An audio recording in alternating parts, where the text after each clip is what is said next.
اللہ اس عہد و پیمان کے ذریعے سے تم کو آزمائش میں ڈالتا ہے۔ وَلَيُبَيِّنَنَّ لَكُمْ يَوْمَ الْقِيَامَةِ مَا كُنتُمْ فِيهِ تَخْتَلِفُونَ،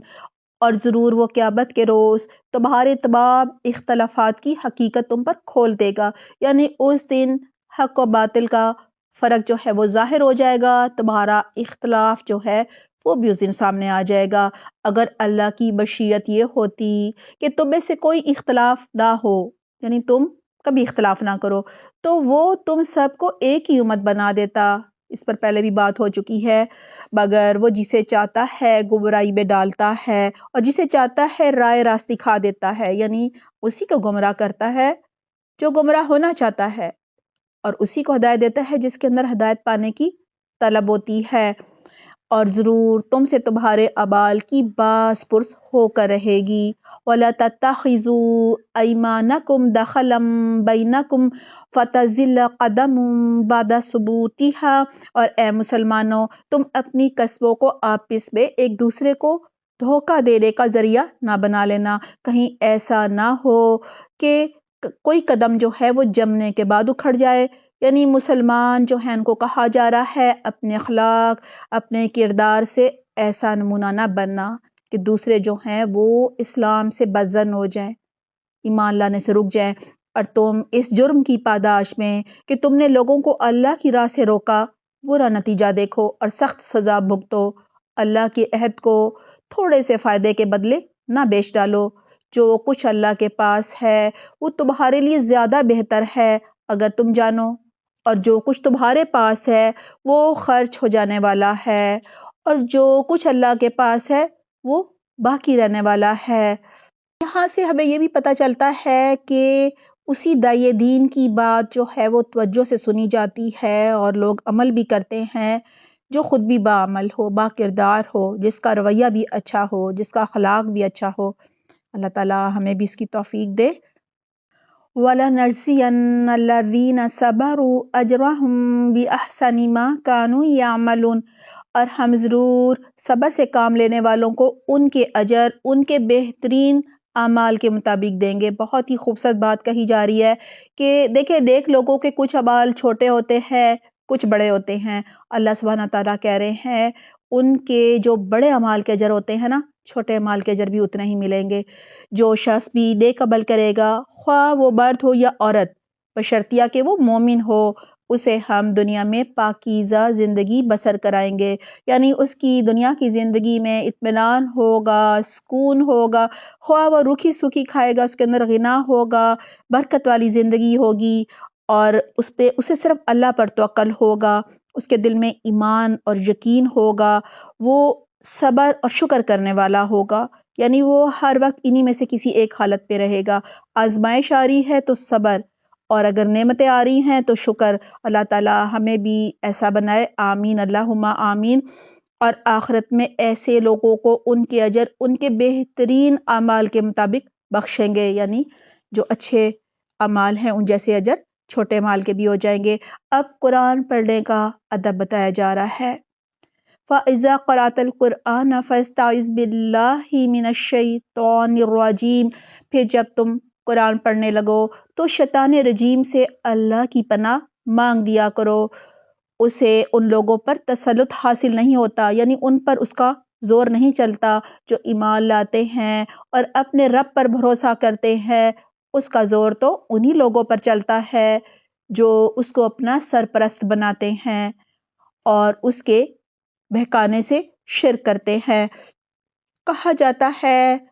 قرآن کو پکڑنے والے پر شیطان کا زور نہیں چلتا۔ روز قرآن کی تلاوت کرنی چاہیے، ترجمہ و تفسیر سے فہم سے سمجھنا چاہیے، اور ہر حکم پر عمل کرنے کی کوشش بھی کرنی چاہیے، اور ہر کام اخلاص کے ساتھ صرف اللہ سبحانہ تعالیٰ کی رضا کے لیے کرنا چاہیے۔ تعوذ تسمیہ پڑھنا چاہیے جب بھی قرآن کو شروع کیا جائے، اور بسم اللہ پڑھنا چاہیے جب بھی کوئی کام جو ہے اس کا ہم آغاز کریں۔ اور اسی طرح سے ہم نے مختلف اوقات کی دعائیں پڑھنی ہیں، اور نمازوں کے ساتھ اذکار پڑھنے ہیں، اور سب سے بڑی بات اللہ کے لیے خالص ہو جانا ہے، کیونکہ مخلص لوگوں پر شیطان کا زور نہیں چلتا۔ مشرکین مکہ کا ایک اعتراض یہ بھی تھا کہ یہ اللہ کا کلام کیسے ہو سکتا ہے؟ اگر اللہ کا کلام ہوتا تو اس میں کوئی بھی آیت منسوخ نہ ہوتی۔ کیا اللہ کو نہیں معلوم کہ میں نے کیا نازل کرنا ہے؟ ایک چیز نازل کرتا ہے پھر دوسری پہلی منسوخ کر کے۔ تو اللہ سبحانہ تعالیٰ جواب دے رہے ہیں وَإِذَا بَدَّلْنَا آیَةً مَّكَانَ آیَةٍ، جب ہم ایک آیت کی جگہ دوسری آیت نازل کرتے ہیں اور اللہ جانتا ہے کہ وہ کیا نازل کرے، تو یہ لوگ کہتے ہیں کہ تم یہ قرآن خود گھڑتے ہو۔ اصل بات یہ ہے کہ ان میں سے اکثر لوگ حقیقت سے ناواقف ہے۔ ان سے کہو کہ اسے تو روح القدس یعنی جبرائیل علیہ السلام نے ٹھیک ٹھیک میرے رب کی طرف سے بتدریج نازل کیا ہے، یعنی آہستہ آہستہ حالات کے مطابق نازل ہوا ہے تاکہ لوگوں کے ایمان بھی بڑھے اور ان کا یقین بھی بڑھے اور ان کی رہنمائی بھی ہو جائے۔ اور دیکھیں سب سے پہلے آیا کہ شراب جب پی ہو تو نماز کے قریب بھی نہ جاؤ، لوگ اس سے بچنے لگے، اور پھر آہستہ آہستہ ایک وقت ایسا آیا کہ ہر حال میں شراب منع ہو گئی۔ تو یہ بھی ایک وجہ تھی کہ آہستہ آہستہ احکامات آئے تاکہ ایمان لانے والوں کے ایمان کو پختہ کرے، یعنی اس لیے بتدریج آئے اور فرما برداروں کو زندگی کے معاملات میں سیدھی راہ بتائے اور انہیں فلاح و سعادت کی خوشخبری دے۔ ہمیں معلوم ہے یہ لوگ تمہارے متعلق کہتے ہیں کہ اس شخص کو ایک آدمی سکھاتا پڑھاتا ہے، یعنی ایک نصرانی آ کر یہ کہانیاں سناتا ہے جو یہ ہمیں بتا کر کہتے ہیں کہ یہ اللہ کی طرف سے وحی نازل ہوئی ہے۔ اللہ تعالیٰ فرما رہے ہیں حالانکہ ان کا اشارہ جس آدمی کی طرف ہے اس کی زبان جو ہے وہ عجمی ہے اور یہ صاف عربی زبان ہے، یعنی قرآن عربی زبان میں ہے، اور اتنی صاف کھری عربی زبان کیسے وہ عجمی بول سکتا ہے جس کی زبان ہی عربی نہیں ہے؟ حقیقت یہ ہے کہ جو لوگ اللہ کی آیات کو نہیں مانتے،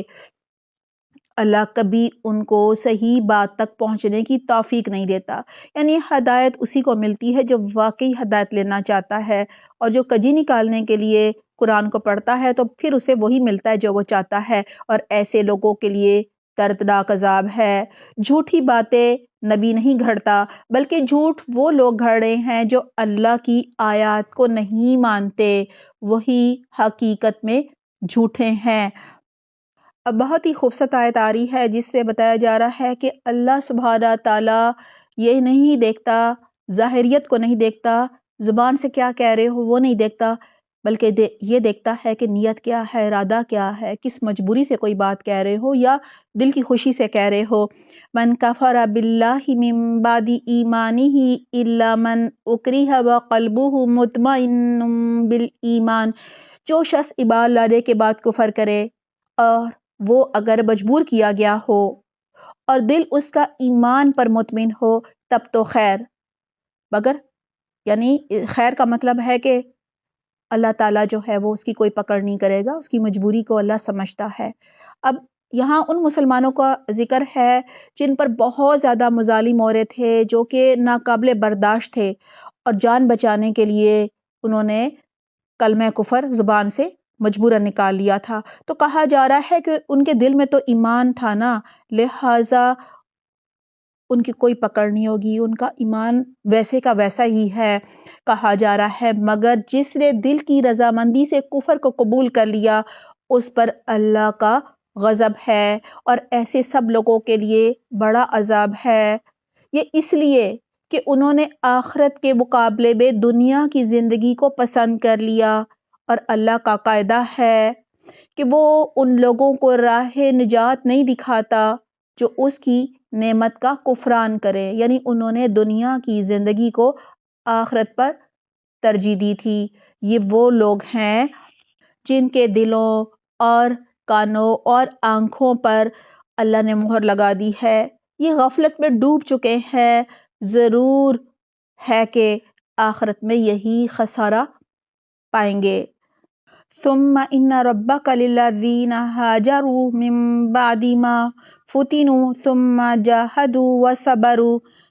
بخلاف اس کے جن لوگوں کا حال یہ ہے کہ جب ایمان لانے کی وجہ سے وہ ستائے گئے تو انہوں نے گھر بار چھوڑ دیے، ہجرت کی، راہ خدا میں سختیاں جھیلی اور صبر سے کام لیا۔ ہجرت حبشہ یعنی مہاجرین جب حبشہ کی طرف ہجرت کر کے گئے تھے اس کا ذکر آ رہا ہے، ان کے لیے یقیناً تیرا رب غفور رحیم ہے۔ ان سب کا فیصلہ اس دن ہوگا جب کہ ہر نفس اپنے ہی بچاؤ کی فکر میں لگا ہوگا، یعنی ہر شخص کو اپنی پڑی ہوگی، ہر ایک نفسی نفسی کہہ رہا ہوگا اور ہر ایک کو اس کے کیے کا بدلہ پورا پورا دیا جائے گا اور کسی پر ذرا برابر ظلم نہ ہونے پائے گا۔ اب اہل مکہ کو کہا جا رہا ہے وَضَرَبَ اللَّهُ مَثَلًا قَرْيَةً، اللہ ایک بستی کی مثال دیتا ہے، وہ امن و اطمینان کی زندگی بسر کر رہی تھی اور ہر طرف سے اس کو بافراغت رزق پہنچ رہا تھا کہ اس نے اللہ کی نعمتوں کا کفران شروع کر دیا۔ تب اللہ نے اس کے باشندوں کو یعنی اہل مکہ کو ان کے کرتوتوں کا یہ مزہ چکھایا کہ بھوک اور خوف کی مصیبتیں ان پر چھا گئیں۔ آپ صلی اللہ علیہ وسلم کی ہجرت کے بعد جو مکہ میں قحط آیا تھا اس کی طرف اشارہ ہے۔ ان کے پاس ان کی اپنی قوم میں سے ایک رسول آیا یعنی حضرت محمد صلی اللہ علیہ وآلہ وسلم، مگر انہوں نے اس کو جھٹلا دیا۔ آخر کار عذاب نے ان کو آ لیا، اس حال میں آ لیا جبکہ وہ ظالم ہو چکے تھے۔ فَكُلُوا مِمَّا رَزَقَكُمُ اللَّهُ حَلَالًا طَيِّبًا، پس اے لوگو اللہ نے جو کچھ حلال اور پاک رزق تم کو بخشا ہے اسے کھاؤ اور اللہ کے احسان کا شکر ادا کرو اگر تم واقعی اس کی بندگی کرنے والے ہو۔ قحط ختم ہونے کے بعد کی آیت ہے، اللہ نے جو کچھ تم پر حرام کیا ہے وہ ہے مردار اور خون اور سور کا گوشت اور وہ جانور جس پر اللہ کے سوا کسی اور کا نام لیا گیا ہو یعنی اللہ کا نام لے کر ذبح نہ کیا گیا ہو۔ البتہ بھوک اور مجبور ہو کر اگر کوئی ان چیزوں کو کھائے بغیر اس کے کہ وہ قانون الہی کی خلاف ورزی کا خواہش مند ہو یا حد ضرورت سے تجاوز کا مرتکب ہو، یعنی بغیر دلیل کے تو حرام حلال نہ کہہ دیا کرو یہ کہا جا رہا ہے، تو یقیناً اللہ معاف کرنے والا اور رحم فرمانے والا ہے۔ اور یہ جو تمہاری زبانیں جھوٹے احکام لگایا کرتی ہیں کہ یہ چیز حلال ہے اور وہ حرام ہے، تو اس طرح کے حکم لگا کر یعنی فتوے لگا کر اللہ پر جھوٹ نہ باندھا کرو، اور جو لوگ اللہ پر جھوٹ گھڑتے ہیں وہ ہرگز فلاح نہیں پائیں گے۔ دنیا کا عیش چند روزہ ہے، آخر کار ان کے لیے دردناک سزا ہے۔ وہ چیزیں ہم نے خاص طور پر یہودیوں کے لیے حرام کی تھی یعنی اونٹ کا گوشت، چربی وغیرہ، جن کا ذکر ہم اس سے پہلے تم سے کر چکے ہیں، یعنی جو یہود کی نافرمانیوں کی وجہ سے ان پر چیزیں حرام کی گئی تھیں ان کا ذکر ہے، اور یہ ان پر ہمارا ظلم نہ تھا بلکہ ان کا اپنا ہی ظلم تھا اور وہ اپنے اوپر کر رہے تھے۔ البتہ جن لوگوں نے جہالت کی بنا پر برا عمل کیا یعنی جذبات میں یا جہالت میں، نادانی میں، لا علمی میں، اور پھر توبہ کر کے اپنے عمل کی اصلاح کر لی، تو یقیناً توبہ و اصلاح کے بعد تیرا رب اس کے لیے غفور رحیم ہے۔ توبہ کی شرائط بتا دی گئی ہیں۔ اب مشرکین مکہ کو بتایا جا رہا ہے کہ تم کہتے ہو تم دین ابراہیمی پر ہو، تو ابراہیم علیہ السلام تو شرک نہیں کرتے تھے۔ ان ابراہیم کان امۃ قانتا للہ حنیفا، واقعہ یہ ہے کہ ابراہیم اپنی ذات سے ایک پوری امت تھا، اللہ کا مطیع فرمان یعنی اطاعت گزار اور یکسو یعنی بالکل خالص، وہ کبھی مشرک نہ تھا یعنی کبھی شرک نہیں کیا تھا اس نے تمہاری طرح، اللہ کی نعمتوں کا شکر ادا کرنے والا تھا۔ اللہ نے اس کو منتخب کر لیا اور سیدھا راستہ دکھایا۔ وَآتَيْنَاهُ فِي الدُّنْيَا حَسَنَةً وَإِنَّهُ فِي الْآخِرَةِ لَمِنَ الصَّالِحِينَ، دنیا میں اس کو بھلائی دی اور آخرت میں وہ یقیناً صالحین میں سے ہوگا۔ پھر ہم نے تمہاری طرف یعنی اے محمد، اب آپ صلی اللہ علیہ وسلم سے خطاب ہے، ہم نے تمہاری طرف یہ وحی بھیجی کہ یکسو ہو کر ابراہیم کے طریقے پر چلو اور مشرکوں میں سے نہ ہونا۔ اب واقعہ سب کا ذکر آ رہا ہے۔ مشرکین مکہ کا اعتراض تھا کہ یہودیوں کی طرح ہفتے کا دن تمہارا کیوں نہیں ہے مسلمانوں کا عبادت کا دن؟ کہا جا رہا ہے انما جعل السبت علی الذین اختلفوا فیہ، رہا سبت یعنی ہفتے کا دن تو وہ ہم نے ان لوگوں پر مسلط کیا تھا جنہوں نے اس کے احکام میں اختلاف کیا، اور یقیناً تیرا رب قیامت کے روز ان سب باتوں کا فیصلہ کر دے گا جن میں وہ اختلاف کرتے رہے ہیں۔ ادعو الی سبیل ربک بالحکمت والموعظۃ الحسنۃ وجادلہم باللتی ہی احسن۔ اپنے اب آپ صلی اللہ علیہ وسلم سے خطاب ہے، اے نبی آپ اپنے رب کے راستے کی طرف دعوت دیجئے حکمت اور عمدہ نصیحت کے ساتھ، یعنی دین کی دعوت حکمت، دانائی اور اچھی نصیحت کے ساتھ کرو، اور لوگوں سے مباحثہ کرو ایسے طریقے سے جو بہترین ہو، یعنی بحث کرنی پڑے تو خوبصورت طریقے سے کرو، دلائل کے ساتھ بات کرو۔ تمہارا رب ہی زیادہ بہتر جانتا ہے کہ کون اس کی راہ سے بھٹکا ہوا ہے اور کون راہ راست پر ہے، اور اگر تم لوگ بدلہ لو تو بس اس قدر لو جس قدر تم پر زیادتی کی گئی ہے، یعنی جتنا ظلم ہے اتنا ہی بدلہ لو، لیکن اگر تم صبر کرو تو یقیناً صبر کرنے والوں ہی کے حق میں بہتر ہے۔ اے محمد صبر سے کام کیے جاؤ، اور تمہارا یہ صبر اللہ ہی کی توفیق سے ہے۔ وَلَا تَحْزَنْ عَلَيْهِمْ وَلَا تَكُ فِي ضَيْقٍ مِّمَّا يَمْكُرُونَ۔ ان لوگوں کی حرکات پر رنج نہ کرو اور نہ ان کی چال بازیوں پر دل تنگ کرو۔ ان اللہ مع الذین اتقوا والذین هم محسنون۔ اللہ ان لوگوں کے ساتھ ہے جو تقوی سے کام لیتے ہیں اور احسان پر عمل کرتے ہیں۔ یہاں پہ رسول اللہ صلی اللہ علیہ وسلم سے کہہ کر ہم سب سے کہا جا رہا ہے کہ ایک داعی دین کو بحث مباحثے میں پڑھ کر اپنی جو طاقت ہے اور اپنا جو وقت ہے ضائع نہیں کرنا چاہیے، بلکہ درگزر کا معاملہ کرنا چاہیے۔ اور اگر بحث کرنی پڑے، کیونکہ ایک قسم ایسی بھی ہوتی ہے جو کہ جب تک بحث مباحثہ نہ کیا جائے وہ بات نہیں مانتی، اور انہوں نے مناظرے کی تربیت لی ہوتی ہے، لہٰذا کہا جا رہا ہے ان کے ساتھ مجادلہ کیا جا سکتا ہے، ان کو آپ تھوڑی سی بحث کر کے بات سمجھا سکتے ہیں احسن طریقے سے، خوبصورت طریقے سے۔ اور کچھ لوگ جو ہوتے ہیں وہ عقل مند ہوتے ہیں، تھوڑے سے ہوتے ہیں، وہ بات کو قبول بھی دلیل سے کرتے ہیں اور رد بھی دلیل سے کرتے ہیں، اور پھر ایک عام عوام ہوتی ہے، عام لوگ ہوتے ہیں، کوئی بھی خوبصورت طریقے سے اچھے انداز میں بات کرے تو وہ اسے سنتے ہیں۔ پارہ نمبر 14 کا چوتھا ربع سورۃ النحل کی آیت نمبر 88 سے لے کر آیت نمبر 128 تک ہے۔ آئیے دیکھتے ہیں ہم نے عمل کے لیے کیا سیکھا۔ آیت نمبر 88، ہمیں دین پر چلنے والوں کا نہ تو مذاق اڑانا ہے اور نہ ہی انہیں دین پر عمل کرنے سے روکنا ہے، ورنہ قیامت کے دن ہمیں دوہرا عذاب ملے گا، ایک تو خود عمل نہ کرنے کا اور دوسرا دوسروں کو روکنے کا۔ آیت نمبر 89، آج اس دنیا میں ہمیں آخرت کی تیاری کرنی ہے، کہیں ایسا نہ ہو کہ رسول اللہ صلی اللہ علیہ وسلم کو قیامت کے دن مجبوراً ہمارے خلاف گواہی دینی پڑے اور ہم شرمندہ ہوں۔ آیت نمبر 90 سے لے کر 95 تک، اگر ہم چاہتے ہیں قیامت کے دن ہمارے اعمال ضائع نہ ہوں اور ہم آخرت کی سزا سے اور سخت عذاب سے بچ سکیں، تو ہمیں آج ہر معاملہ عدل و احسان کے ساتھ کرنا ہے، صلہ رحمی کرنی ہے، بے حیائی اور ظلم کے ہر کام سے بچنا ہے، اللہ اور بندوں سے کیے گئے عہد و پیمان پورے کرنے ہیں، اپنی قسموں کو نہیں توڑنا، باہم اختلافات اور گمراہ ہونے سے بچنا ہے، یعنی ہمارا ہر عمل قرآن و سنت کے مطابق ہونا چاہیے، جھوٹی قسمیں کھا کر دوسروں کو دھوکہ نہیں دینا، اور اپنے اخلاق و کردار سے ایسا نمونہ بننا ہے کہ دوسرے بھی ایمان لانے کی طرف راغب ہوں۔ آیت نمبر 97، اگر ہم چاہتے ہیں ہماری دنیا کی زندگی اطمینان اور سکون کے ساتھ گزرے، ہمارے اندر غنا ہو، برکت والی زندگی ہو، دل کے اندر ہماری ایمان اور یقین ہو، صبر و شکر ہمارا جو ہے وہ